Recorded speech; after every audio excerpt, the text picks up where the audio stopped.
Hello and welcome to the third video on the features of the upcoming expansion to Hearts of Iron 4, No Compromise, No Surrender. I'm Peter Nicholson, Game Director, and today we'll discuss the changes coming for the Philippines. At the start of the game in 1936, the Commonwealth of the Philippines is on their way to independence. The Treaty of Paris in 1898 and subsequent failed revolution turned the Philippines into an American colony. But in 1935, an agreement was reached to transition towards independence over the course of 10 years.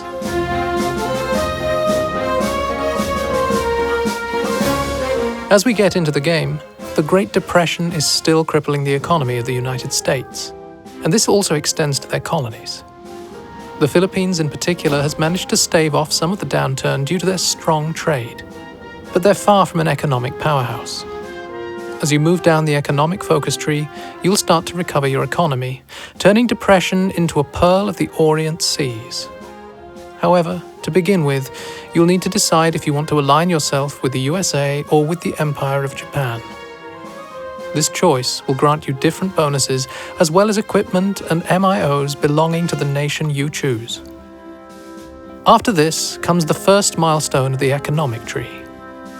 You can choose to peg the peso to the dollar, which unlocks missions related to the USA, or you can choose to leverage the peso, which allows you to build up and secure trade with Japan. Whichever choice of major you make, you'll next move on to the 10 shared focuses, any 5 of which are necessary to progress to the next milestone. Choosing to align with Japan will speed up the completion of some of these focuses, which generally means you'll be able to achieve independence even faster. While aligning with Japan will get you to independence faster, aligning with the USA has other benefits. As a reaction to the growing threat of the Japanese, the Americans established the United States Army forces in the Far East, which were led by General Douglas MacArthur. The establishment of US forces in the Philippines kicks off a massive rearmament program in the country. You'll need to align yourself with the USA, and the more loyal you remain, the greater your rewards will be. In the long path, we deal with requisitioning equipment, getting equipment subsidies for infantry, vehicles and aircraft, and building up bases from which to use that equipment. The left-hand side is focused on command and control. Here, you can get some great advisors and generals for your armies. Imagine what you could do if your forces were led by both MacArthur and Eisenhower.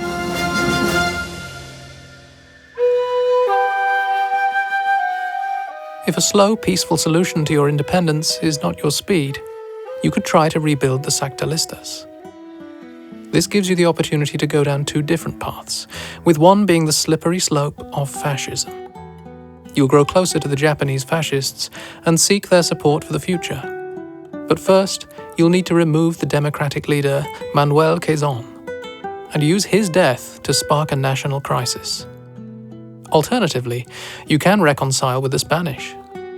We added this after feedback from the dev corner we had back in August. With this new addition, you'll be able to put Emilio Aguinaldo into office after calling into question the results of the 1935 election, which saw Manuel Quezon win office. Despite having fought against the Spanish in the War of Independence, Aguinaldo reaches out to his old enemies in Spain. You can send volunteers to fight in the Spanish Civil War, choosing whichever side you wish, and even taking in Spanish refugees.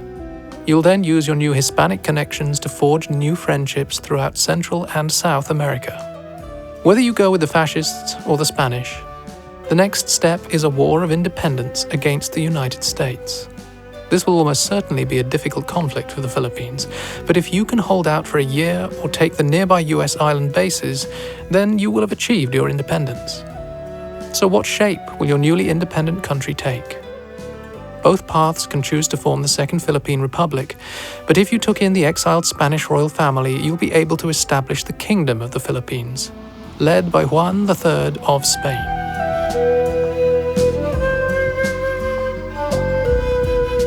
Communism was outlawed in the Philippines in the early 1930s, but that ban was historically overturned in 1938. By making this happen just a few years earlier, you can turn your nation into the community of the Philippines. While the US is not yet as anti-communist as it would become during the Cold War, they certainly won't be happy about their colonies turning red. When you complete this focus, you're starting a clock. If that clock runs out, or if the US perceives you as a legitimate threat, you're at war with one of the most powerful militaries in the game without any allies. The decisions available in this mission deal with how the US perceives your level of threat. There are powerful bonuses to get, which increase your threat level, and sacrifices you can make to reduce it. If you succeed, your independence will be granted. Most communist states in Hearts of Iron focus on fielding enormous armies, but in the case of the Philippines, you'll field a massive navy.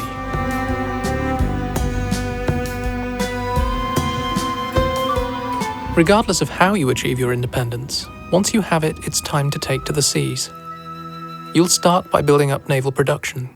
And if you manage to join the Japanese faction, then you can be granted a portion of the Japanese fleet to control. With a great fleet under your command, it's time to use your vast knowledge of the naval gameplay systems to take control of the Pacific and Indian Oceans.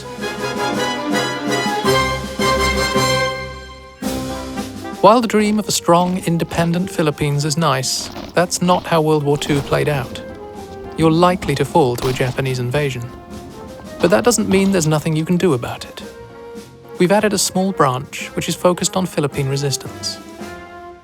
This branch brings together the various organizations that fought the resistance, from US troops left behind to the Huk Balahap and even the Moro fighters in Mindanao.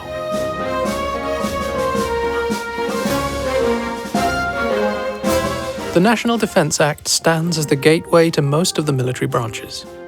It's also the longest to complete focus in the game, standing at 245 days to complete at the start of the game.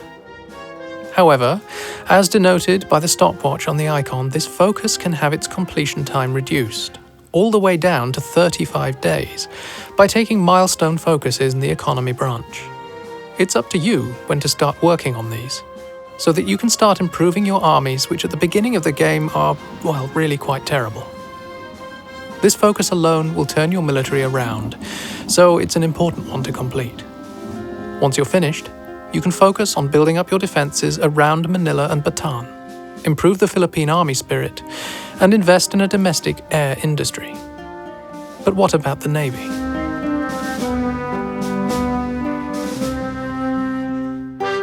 The Naval Branch is the only military branch not entirely locked behind the National Defense Act. Instead, you have immediate access to start developing your fleets before any conflicts begin in earnest. Once the NDA has been signed, you can further improve your fleets into a real threat on the high seas.